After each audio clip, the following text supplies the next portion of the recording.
Mini screen പ്രേക്ഷകർക്കും big screen പ്രേക്ഷകർക്കും വളരെയധികം സുപരിചിതയായ ഒരു താരമാണ് മലയാളികളുടെ പ്രിയപ്പെട്ട മാളവിക.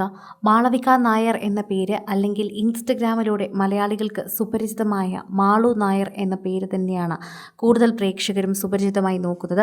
ഇപ്പോഴിതാ മാളവികയ്ക്കൊരു സങ്കടമായ വാർത്തയാണ് പങ്കുവയ്ക്കാനുള്ളത്. മാളവികയുടെ അമ്മ, തൻ്റെ എല്ലാമായ പിന്നിൽ നിന്ന് പ്രവർത്തിക്കുന്ന തൻ്റെ ആരാധിക, തൻ്റെ സ്ട്രോങ് പില്ലർ, അതുപോലെ തന്നെ തൻ്റെ നട്ടലായി നിൽക്കുന്ന അമ്മയെ ഇപ്പോൾ നഷ്ടപ്പെട്ട വേദനയാണ് മാളു പങ്കുവച്ചിരിക്കുന്നത്. എല്ലാവർക്കും ഒരു വേദനയാണ്. കാരണം വളരെ ചെറുതിലെ സിനിമ ഇൻഡസ്ട്രിയിലും മലയാള മിനി സ്ക്രീനിലുമൊക്കെ എത്തിയ ഒരു താരമാണ് മാളു. അന്നു മുതൽ തന്നെ എല്ലാവർക്കും സുപരിചിതയായ മാളുവിനോടൊപ്പം നിൽക്കുന്ന മുഖമാണ് അമ്മയുടേത്. അതുകൊണ്ട് തന്നെ അമ്മയുടെ വേർപാട് ഇപ്പോൾ വല്ലാതെ എല്ലാവരെയും ഞെട്ടിച്ചിരിക്കുകയാണ്. എന്നാൽ മാളവിക തന്നെയാണ് ഇക്കാര്യം സോഷ്യൽ മീഡിയയിൽ പങ്കുവച്ചിരിക്കുന്നത്. എൻ്റെ ജീവിതത്തിലെ പ്രകാശത്തെ എനിക്ക് നഷ്ടമായി. എൻ്റെ പ്രകാശം ഇവിടെ പോയി, കെട്ടടഞ്ഞു പോയിരിക്കുകയാണ്. ആ സങ്കടത്തിലാണ് ഞാനിപ്പോൾ എന്ന് മാളവിക തന്നെ പോസ്റ്റുമായി എത്തിയിട്ടുണ്ടായിരുന്നു. അമ്മയുടെ ചിത്രവും അമ്മയുടെ എല്ലാ കാര്യങ്ങളും പങ്കുവച്ചിട്ടായിരുന്നു മാളവിക എത്തിയത്. സുചിത്ര സേതുരാമൻ എന്നായിരുന്നു മാളവികയുടെ അമ്മയുടെ പേര്.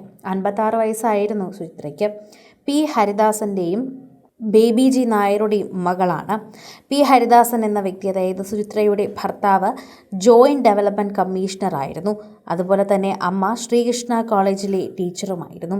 ഇപ്പോൾ 26 ഡിസംബർ, അതായത് ക്രിസ്മസ് കഴിഞ്ഞ തൊട്ടടുത്ത ദിവസമാണ് മാളവികയുടെ അമ്മ മരിച്ചതായി അറിയാൻ സാധിക്കുന്നത്. അതുകൊണ്ട് ഇന്ന് തിങ്കളാഴ്ചയാണ് ബാക്കി ചടങ്ങുകളെല്ലാം, കൂടുതൽ ചടങ്ങുകളെല്ലാം നടക്കുക. ഇവരുടെ സ്വന്തം വീടായിട്ടുള്ള അതുല്യ ചുന്ദരി അപ്പാർട്ട്മെൻറ്റ്സിൽ വെച്ച് നടക്കുമെന്നാണ് അറിയാൻ സാധിക്കുന്നത്.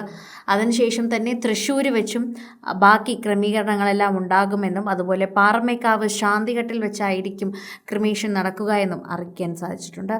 ഇപ്പോൾ അമ്മയോടൊപ്പം ചിലവഴിക്കാൻ പറ്റിയ സമയത്തെക്കുറിച്ച് തന്നെയാണ് ഈ കൂടുതലും മാളു പങ്കുവച്ചെത്തിയിരിക്കുന്നത്. ഇവരുടെ വീട്ടിൽ മാളവികയ്ക്കൊരു സഹോദരൻ നിഖിലുമുണ്ട്. അതുകൊണ്ട് തന്നെ ഇപ്പോൾ ഭർത്താവിനോടൊപ്പവും മക്കളോടൊപ്പവും സന്തോഷമായി ജീവിച്ചു കൊണ്ടിരുന്ന സുചിത്രയുടെ മരണമാണ് ഇപ്പോൾ എല്ലാവരെയും ഞെട്ടിച്ചിരിക്കുന്നത്. 2 മക്കളാണ് ഇവർക്കുള്ളത്, നിഖിലും മാളവികയും. മാളവികയെ വളരെ ചെറുതിലെ തന്നെ സിനിമയിലും സീരിയലിലും എത്തിച്ചത് ഈ അമ്മ തന്നെയാണ് എന്ന് പറയാം. വളരെ ചെറുതിലെ തന്നെ മാളവികയെ കാണുമ്പോൾ ഒപ്പം എപ്പോഴും അമ്മയുണ്ടായിരിക്കും. അമ്മയുടെ സ്നേഹത്തോടെ വളർന്നൊരു കുട്ടിയാണ്. അമ്മയില്ലാതെ ഷൂട്ടിന് പോകാൻ തുടങ്ങിയത് തന്നെ കുറച്ച് നാളുകൾ മാത്രമേ ആയിട്ടുള്ളൂ. വളരെ ചെറിയ ജീവിതത്തിലെ തന്നെ ഉള്ള മരണം. 56 വയസ്സെന്ന് പറയുന്നത് തന്നെ ഒരു പ്രായമേ അല്ല. എന്നാൽ ആ പ്രായത്തിലുള്ള മരണം ഇപ്പോൾ എല്ലാവരും ഞെട്ടിച്ചിരിക്കുന്നു. സീരിയൽ ഇൻഡസ്ട്രിയിൽ അറിയുന്നവർക്ക് എല്ലാവർക്കും ഈ വാർത്ത ഞെട്ടൽ തന്നെയാണ്. നിരവധി പേരാണ് ഈ കുടുംബത്തിനൊപ്പം നിൽക്കുന്നുവെന്നും ആദരാഞ്ജലി പോസ്റ്റുകളുമായി എത്തിയിട്ടുണ്ടായിരുന്നത്. നിരവധി സീരിയൽ പ്രവർത്തകരാണ് ഇപ്പോൾ മാളവികയെ ആശ്വസിപ്പിച്ചുകൊണ്ട് രംഗത്തെത്തുന്നത്. നിരവധി പേർക്ക് പ്രിയങ്കരിയായിരുന്നു. അതുപോലെ തന്നെ ഇത്രയും കഴിവുള്ള മകളെ വളർത്തിയെടുത്ത ആ അമ്മയോടും ബഹുമാനമായിരുന്നു. കൂടുതൽ സിനിമ, സീരിയൽ, ചാനൽ വാർത്തകൾക്കും നിങ്ങളുടെ പ്രിയപ്പെട്ട താരങ്ങളുടെ എക്സ്ക്ലൂസീവ് അഭിമുഖങ്ങൾക്കുമായി സബ്സ്ക്രൈബ് ചെയ്യാൻ മറക്കല്ലേ.